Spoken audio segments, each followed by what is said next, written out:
और एक पॉजिटिव में हो, ठीक है, मतलब अपोजिट साइन हो, तो मेरा आंसर कि 5 इंटू -20, ठीक है, इसको इंटू करना है। ध्यान दोगे एक यहाँ।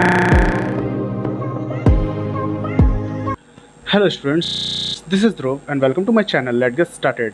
आज के क्लास में हम लोग देखेंगे कैसे किसी इंटीजर में मल्टीप्लिकेशन और डिवीज़न किया जाता है। तो किसी भी इंटीजर में मल्टीप्लिकेशन करने के लिए हम लोग 2 रूल फॉलो करते हैं। 2 रूल फॉलो करने का मतलब क्या होता है? रूल 1 क्या बोलता है? तो रूल 1 के हिसाब से, जैसा कि आप रूल बोर्ड पे देख रहे हो, रूल 1 के हिसाब से क्या है कि अगर मेरा साइन अपोजिट हो, मतलब कि एक मेरा इंटीजर माइनस में हो और एक पॉजिटिव में हो, ठीक है, मतलब अपोजिट साइन हो, तो मेरा आंसर क्या होगा? हमेशा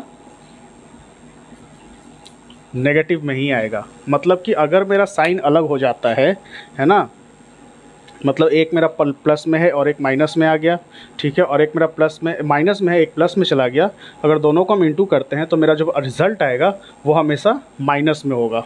चलिए एग्ज़ाम्पल से देखते हैं। मान लेते हैं एग्ज़ाम्पल एक ले लेते हैं, -2 इंटू 5 करना है।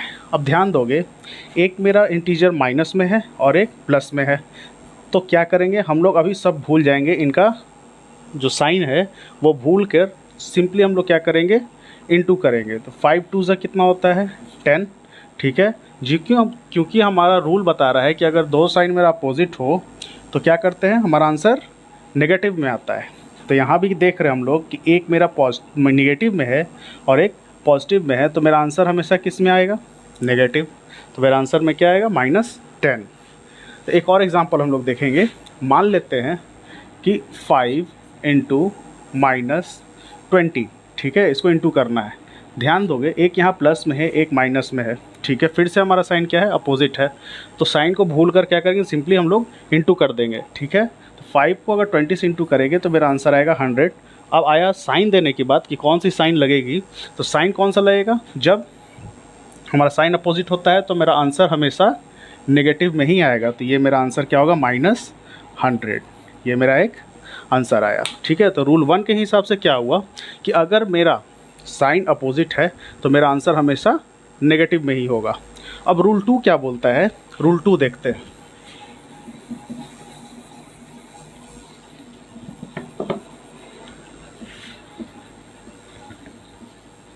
ठीक है, रूल 2 के हिसाब से क्या हो रहा है कि अगर मेरा साइन सेम हो, ठीक है, मतलब कि मेरा दोनों इंटीजर या तो नेगेटिव में हो या तो पॉजिटिव हो, ठीक है।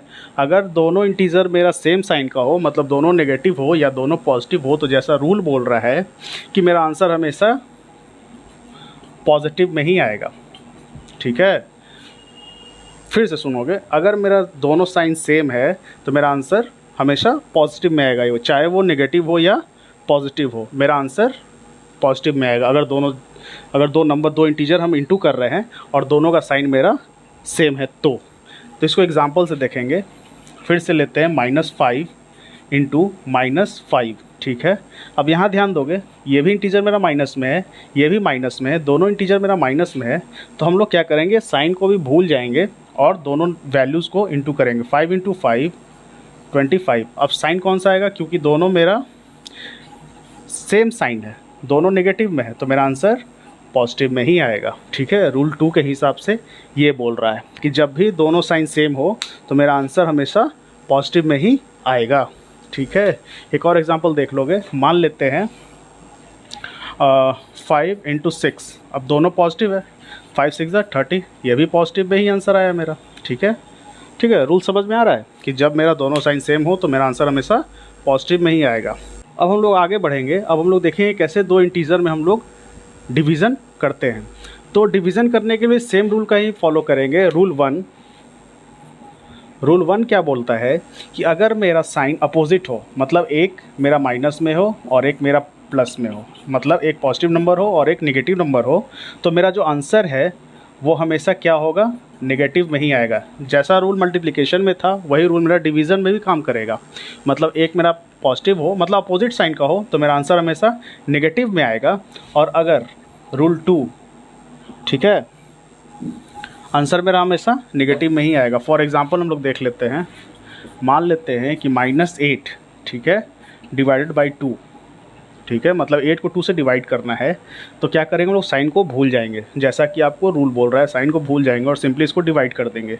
तो 8 के टेबल में 2 कितने बार है, सॉरी 2 के टेबल में 8 कितने बार में आता है, 4। मेरा आंसर कितना आया, 4। अब क्या क्या देख रहे हैं कि मेरा दोनों साइन अपोजिट है, तो मेरा आंसर नेगेटिव में ही आएगा, जैसा मेरा रूल बता रहा है, ठीक है। एक और एग्जांपल देख लेते हैं, मतलब 8 डिवाइड बाई -2, ठीक है। फिर यहाँ देख रहे हैं एक पॉजिटिव इंटीजर है और एक नेगेटिव इंटीजर है। जब इसको डिवाइड करेंगे तो मेरा आंसर आएगा 4। साइन देने की बारी आएगी तो हम देखेंगे क्या कि दोनों जब मेरा अपोजिट है तो मेरा आंसर हमेशा नेगेटिव में ही आएगा, ठीक है। रूल 2 क्या बोलता है, चलिए रूल 2 देखते हैं। रूल 2 बोलता है, रूल 2 बोलता है कि अगर मेरा साइन दोनों सेम रहे, ठीक है, अगर मेरा साइन दोनों सेम रहे तो मेरा आंसर हमेशा पॉजिटिव में ही आएगा।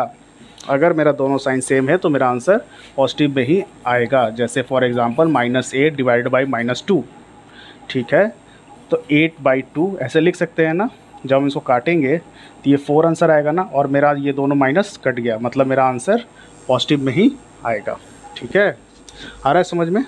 एक और एग्जांपल देख लेते हैं, -8 डिवाइड बाई -4, मतलब क्या करेंगे, साइन को भूल जाते हैं, साइन को भूल जाओ और सिंपली डिवाइड कर दो।